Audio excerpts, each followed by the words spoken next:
मित्र असले मॅडम त्या ऑनलाईन शिक्षणाच्या बाबतीमध्ये सांगितलं होतं. नमस्कार. आदरणीय व्यासपीठ सन्माननीय उपस्थित माझी जिल्हा परिषद प्राथमिक शाळा दोदोडगाव. माझं नाव गीता आसोळे. सहशिक्षक म्हणून मी शाळेत काम करत आहे गेल्या 10 वर्षापासून. पालकांना व्हॉट्सअप ग्रुप आणि फोन कॉल याद्वारे मी जास्तीत जास्त संपर्क साधून लॉकडाऊन सुरू झाल्यापासून कॉन्फरन्स कॉलवर ऑडिओ कॉलवर वेळेत संपर्क साधल्यामुळे पालकांना समजावून सांगण्यास सोपं गेलं की ऑनलाईन शिक्षण हे का दिलं जावं आणि कसं दिलं जावं. यामुळे पालकांची संमती ही माझ्यासाठी खूप महत्त्वाची होती. त्यामुळे अभ्यासमाला जी आहे सुरू केली होती SCRTने आणि दीक्षा ॲप्लिकेशनचं सुरुवातीला त्या पोस्ट पाठवत होते, पण पालकांचं त्यांना कसा वापर केला जावा आणि काय करावं हे कळत होतं. आणि फोनमध्ये त्याचा डेटा जास्त लोड होतो दीक्षा ॲपमधला जो घटकांचा आहे तो, आणि मग मेमरी फुल होते. मग त्यामुळे पालकांनी नंतर सांगितलं की मॅडम तुम्हीच येऊन शाळेत शिकवा. पण त्यानंतर पालकांना एके दिवशी मी फोनवर विचारलं की मी ऑनलाईन शिकवू का, तुम्हाला समजेल का. तर त्यांना काहीच लक्षात नाही आलं नेमकं ऑनलाईन काय असतं ग्रामीण भाग असल्यामुळे.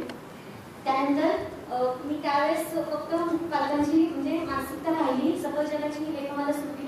तो शाळेत माझा उपक्रम अगोदर झाला होता. प्रत्येक विषयाविषयी माहिती, तो उपक्रम कसा राबवला, कशा पद्धतीने राबवला त्याबद्दलचे लेख मला सुरू केले आणि विद्यार्थ्यांना ते प्रश्न काय होते आणि त्या विषयाची माहिती कशी मिळली जे त्यांना लिहिण्यासाठी सुरुवात केली. जवळपास 200 ग्रुपवर म्हणजे फॉरवर्ड करत होते शिक्षक आणि पालकांचे.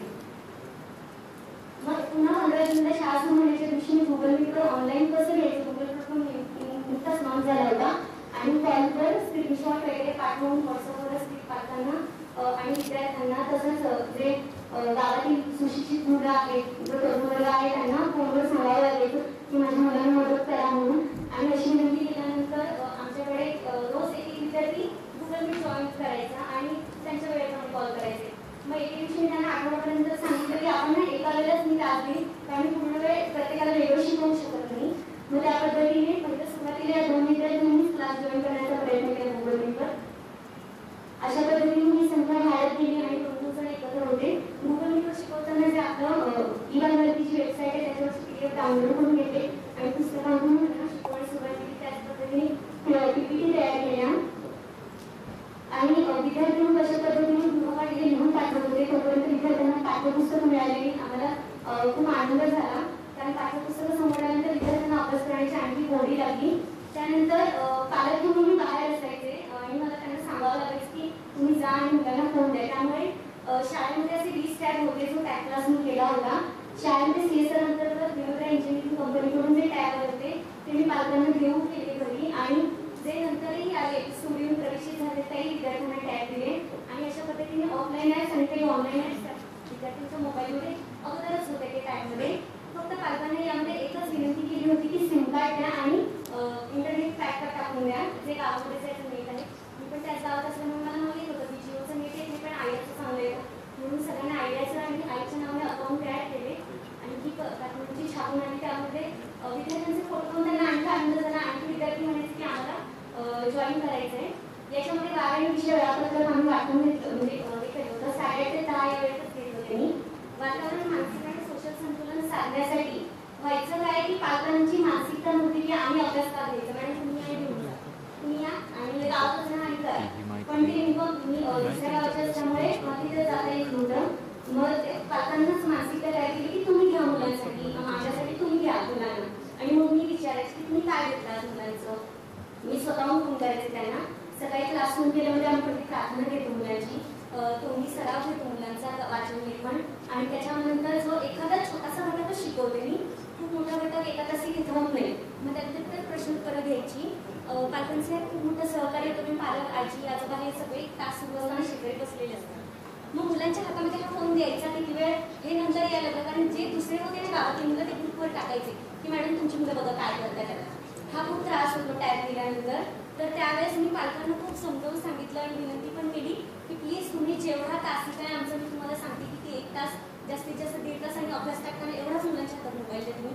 बाकीच्या वेळेस मोबाईल देऊ नका तुम्ही. आणि अशा पद्धतीने आतापर्यंत जे व्यवस्थित चालू आहे शिक्षण. त्यात पहिला घेतला होता चला बघण्या कोरोनाच्या बातम्या त्या शाळा स्फूर्ती त्यामध्ये मुलांनी मस्ती गोंधळ करू नये यासाठी त्यांना कोरोना शाळा सुरू झाल्यानंतर सुद्धा आपल्याला काय काळजी घ्यायची हे त्यांना खूप सांगून दिलं आणि 107 व्हिडिओची मालिका तयार करून प्रत्यक्ष त्यांना सांगितलं तुम्ही काय करणार मी असं आल्यानंतर ते नंतर ज्ञानभाग घेतली. एके दिवशी पुस्तकांचं वाटपच्या दिवशी त्यांच्या मुलांकडून काय अवधिया दिल्या आणि त्यांना आणि त्याच्यामध्ये ती तुमची झाडं कधी लावली तुम्ही, त्याची वाढ किती झाली, त्याचा काय उपयोग असणारे अशा पद्धतीचे फक्त 4 तयार करायचे मुलं असून ते करतायत. माझा हा इयत्ता 2रीचा वर्ग आहे, जो अगोदरचा वर्ग होता तो 5वीचा होता. आता या 2रीच्या मुलांना पालक मोबाईल देत नाही, त्यांचा असलं तरी देत नाही आणि गावामध्ये बऱ्याच जणांकडे हे टॅब आहे, त्यांचेच भाऊ बहीण आहेत पण तरी आमच्या येत नाही मुलांना, कारण शाळेवर दोष येऊ नये की यांच्यामुळे टॅबची सवय तरी मुलाला जातात तेच मिळत असतात. मग त्याच्यामुळे मी घरीच शिकूया मुलांना सांगितलं, कारण मुलं म्हणायची मॅडम आम्ही काय बी करतो, काय अभ्यास करणं म्हणजे की काय बी करतो म्हणायचे. म्हणायचे मग तुम्ही काय बी नका करू, मी सांगते ते करा आणि मग पालकांचं सहकार्य दादाताईला विचारून आणि नाहीच वाटलं तर मला मिस कॉल द्या, मग तुम्हाला फोनवर सांगेल असं सांगायचे. त्याच्यामध्ये पहिलं अंकल्पी उजळणी घेऊन मुलांचा फक्त सराव करा.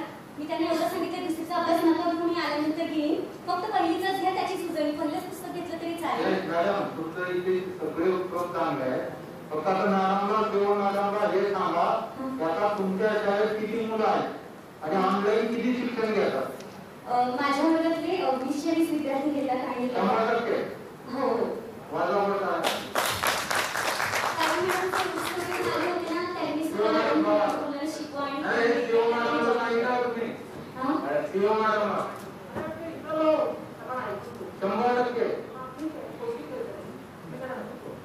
आणि दिनदर्शिका कॅलेंडरच्या माध्यमातून पाठ्यपुस्तक आईनं सांगून मसाला डबा रंगीत वस्तू असे हे वेगवेगळे उपक्रम हातातून पाठवले त्यांनी मुलांकडून करून घेण्याचा प्रयत्न केला. फक्त मॅडम हे ऑनलाईन शिक्षण करताना एकच अडचण येते की द्विमार्गिक प्रक्रिया कधी होईल असं वाटतं आणि त्याच्यासाठी सारखे फोन करावे लागतात, सारखे फोटो टाका म्हणावं लागतं, एवढी एक अडचण येते त्यामध्ये एवढं करताना. काही विद्यार्थ्यांना स्कॉलरशिपचे आमच्या जिल्ह्यातून साधने सुरू केलेले आहेत, त्यामध्ये मुलांना मार्गदर्शन हवं होतं, त्या पद्धतीने जे फोन करतील किंवा जे सांगतील त्यांना एक ठरवून मार्गदर्शन करते, म्हणजे ते डिटेल्स सोपी झाली. त्याच पद्धतीने जिल्ह्यावरून व्हिडिओची मालिका सुद्धा मुलांना समजेल असं. हे आहे कहूट टेस्ट. आता ऑनलाईन टेस्टमध्ये कॉपी करण्याचा जास्त प्रसंग येतो आणि दुसऱ्याला विचारताना आपण तिथे नाही येत म्हणून मॉडरेट करायला. मग हे आम्ही कहूट गेमिंग सुरू केलेलं आहे. त्याच्यामध्ये कहूटमध्ये गेम असतो आणि मुलांना काही कोणाला नाही, तो गेम आहे त्यांच्याकडेच राहतो म्हणून हे कहूट गेमिंगमध्ये मी प्रश्न तयार करून टाकते, मुलांना लिंक पाठवते, ते सोडवतात आणि खेळल्याप्रमाणे ते प्रश्नांची फक्त रिव्हिजन करून घेतात. ह्या फक्त सराव चाचण्यासारखं सुरू आहे. माझ्या मुलांचं 20 मुलांचं हँडलिंग चांगलं आहे डिव्हाइसचं, ते स्वतःहून शिकले. हे पाहून जी चॅलेंजचे रोबोटिक्स सेंटर आहे त्यांनी मुलांसाठी रोबोटिक्सचं सेशन सुरू केलेले आहे, जे प्रत्यक्ष शाळा सुरू झाल्यानंतर मुलांनी हे सगळे सेन्सर्स वगैरे वापरायला देणार आहेत. आता फक्त एक पूर्वप्राथमिक म्हणून ऑनलाईनवरून मिळत आहे. आणखी म्हणून माझ्या स्तरावर प्रयत्न करत आहे. दिव्य मराठीचे किटकॉनला आतापर्यंत 10 प्रकाशित झाले आहे, जे आमचं सफरचंदाची लेखमाला होती त्यामध्ये नेमकं मुलांना काय शिकायचं आहे, नकाशासोबत मैत्री तुम्ही त्याच्यात शेवटी एक ॲक्टिव्हिटी दिली आहे की तुम्ही हा अभ्यास करा म्हणून अशा पद्धतीने सुरू आहे किटकॉनमध्ये. यूट्यूब चॅनल आहे, मुलांना व्हिडिओ पाहायचे असतील हे आतापर्यंत जी बातमी याची किती भारताची कामची नोंद घेतली आहे आणि हे लॉकडाऊनची शाळा आहे.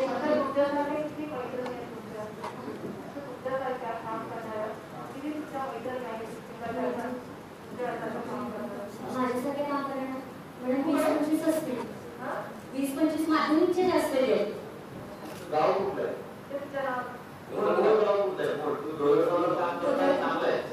सत्संगाचं गाव ना आपलं. प्राथमिक शाळा गाव मी काय असेल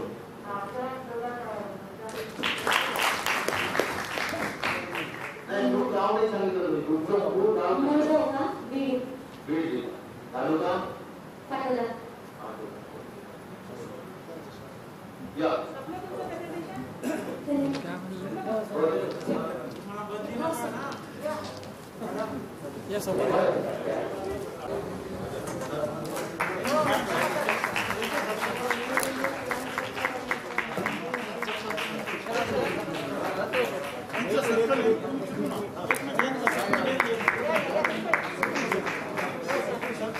शाळामध्ये जायचा भाऊ पण कधी कधी